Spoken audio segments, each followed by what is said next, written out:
had this all planned in my head, into my beautiful, dainty brain. The perfect settings. Me installing 8 gigabytes of RAM. RAM! Into my precious ThinkPad. And then I would install Linux Mint, the Cinnamon Edition. However, what's this?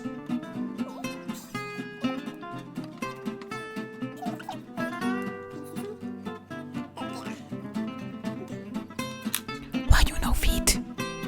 I bought the wrong RAM!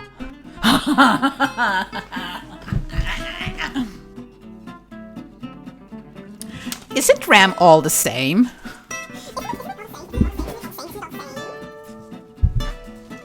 Isn't it? I think you know by now I'm a little bit of a goofball.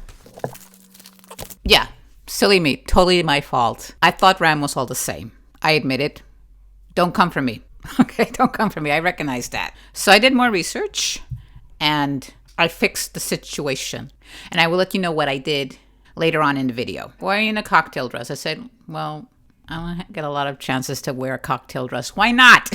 And some of you said that you like my skits. So I think that doing these silly skits helps me to learn this stuff even better. And I hope it will help you as well. Anyways, let's discuss RAM first. What is RAM? What I've learned that RAM is short for Random Access Memory. Its presence is important, super important, for your computer to operate seamlessly and efficiently. And who doesn't want that? RAM is volatile short-term memory. That means that RAM is fickle. Whatever you're doing on your computer, that is typing a document, endlessly browsing, researching on the web, watching YouTube videos of cats, cute and crazy cats. Who doesn't love cute and crazy cats? I love turtles. I digress. I also like cats. Anywho's, RAM holds on to all that stuff that you're doing in one sitting at your computer temporarily. And as soon as you power off your computer, you turn it off, RAM dumps all that data like yesterday's bright, shiny object. RAM is super important. If you have too little of it, your system can take longer than usual to do certain things. If you have applications that require a lot of memory to run, having too little RAM will make it sluggish and blah. Depending on the applications you are running on your computer, you need enough RAM to make it run smoothly. Smooth like butter on warm toast or on a toasted bagel, a toasted sesame seed bagel with butter. Why am I hungry now? Ugh. Next question. Isn't RAM all the same?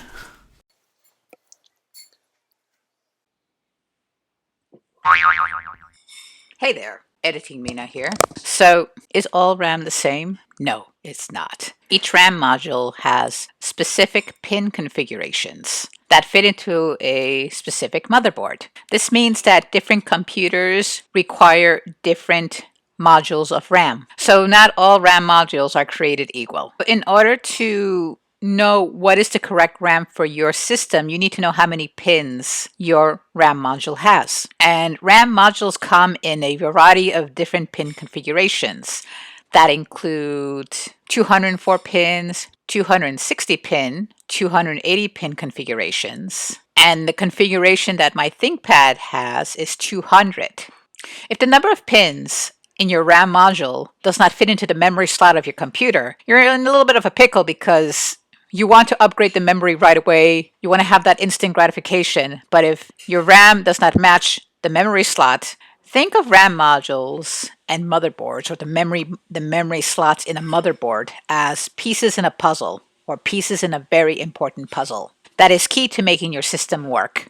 If the two don't fit flush together, they are not compatible. And so that, my friends, is the answer to the question, are all RAM modules the same? They are not. How much RAM does your system need? The amount of RAM your system needs depends on what you use your computer for. Do you use your computer only to browse, research, do email and basic office applications? Or do you do video editing, and to what extent? Or perhaps you're a gamer and a content creator and a streamer and a whole lot more, and you use a whole bunch of applications and programs to do just that and a whole lot more, your system will require different amounts of RAM in accordance to what you use your computer for. You must take into consideration the RAM requirements of the software and applications you want to use. For instance, maybe you use DaVinci Resolve or Adobe Premiere or iMovie, and perhaps you want to pull in some applications that you can draw with. You also have to take into consideration the current amount of RAM your system has.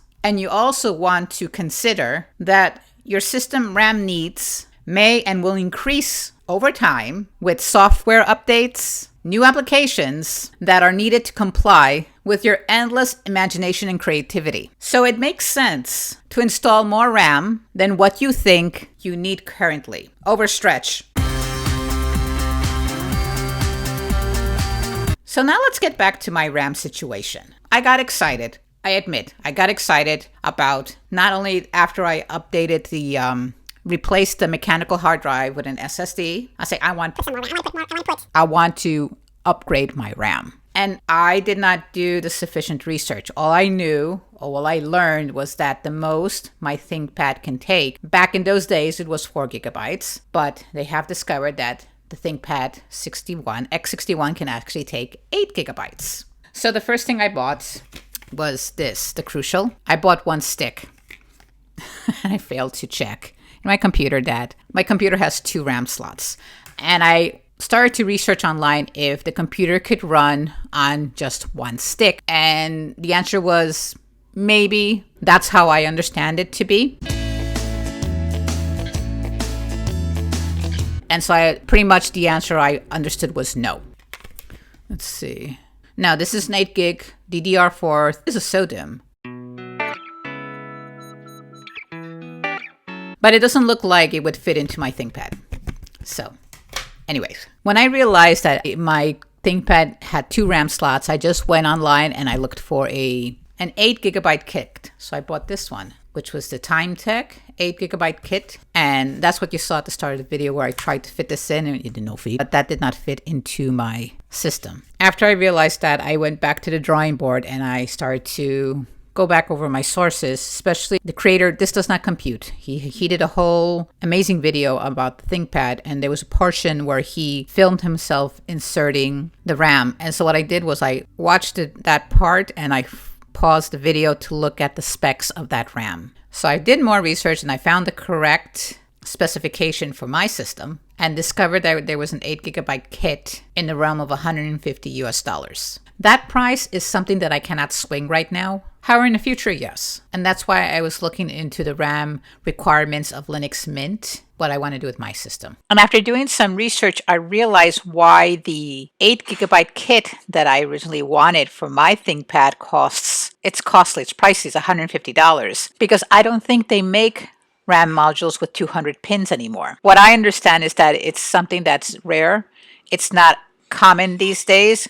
So for a company to create such a RAM module that is not in so much of high demand, they're going to have to price it higher than most. So as I was going through my RAM woes and having my hiccups here and there, I wanted to know just how much RAM Linux Mint Cinnamon actually used. So I did some research and I found that Linux Mint typically uses 1 to 2.5 gigabytes of RAM. Now, depending on the version and the applications running, and it suggested 4 gigabytes of RAM for basic tasks so that you have a smoother experience. And that response, that was from years ago. Like, I found threads dating back to 2015. So I did another search and I put in 2024. And this is what I came up with. They say for basic stuff, Linux Mint will run smoothly on 4 to 8 gigabytes of RAM, depending on things like basic multitasking, like how many web pages you will have open at once, or how many tabs. And I realized at this point in time, 4 gigabytes is going to be good for me because this will be my distraction-free machine. And I ordered the RAM according to that. So I did a search on Amazon for the RAM specific to the ThinkPad. I took note of all those specs. And I ordered 2 4 gigabyte RAM kits, each RAM stick being 2 gigabytes. I ordered a high-end one which cost $36. And that was created specifically for the ThinkPad X61. And I bought another generic brand that had the same specs, and it was more of a low-end cost. The low end cost me $13. And you were like, why did you buy both kits? The low end delivered quicker than the high end. So I already have the low end, and it's been installed into my ThinkPad. The high end will come on Saturday. Did I tell you that I was impatient? Which one works better? I don't know.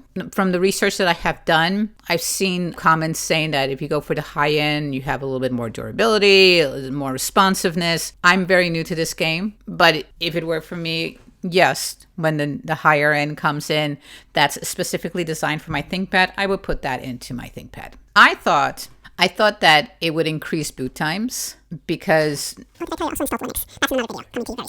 I thought that it takes about 37 seconds for my ThinkPad to boot up to Linux Mint. And so I thought by installing 4 gigabytes of RAM, it would increase it, like it would decrease. Oh, that's what it was. It would decrease the boot times. It decreased it to about 35 seconds. And I was like, what's wrong with this? And so I did more research. And you know what I'll do? I will insert the screenshots of what I discovered about boot times. What I learned from that, it's not really going to affect boot times, that you cannot really decrease boot speed, but giving more RAM is going to help your applications run smoother. This is the original RAM that was in my ThinkPad. You can see that. 1 gigabyte. So how do you know when your RAM is lacking? When your system takes too long to start up. When you click on a program and it takes too long to respond. It's sluggish. It's blah. When you're typing in text and you're typing faster than the words appear on the screen. When you want to multitask and your computer has other ideas. When your system is trying to tell you it needs more memory. A pop-up will come up and say, that Windows error message, not enough memory. Not enough memory. So the maximum amount of RAM possible for your system is limited by the hardware. That is your motherboard, the CPU, the chips. You want some chips?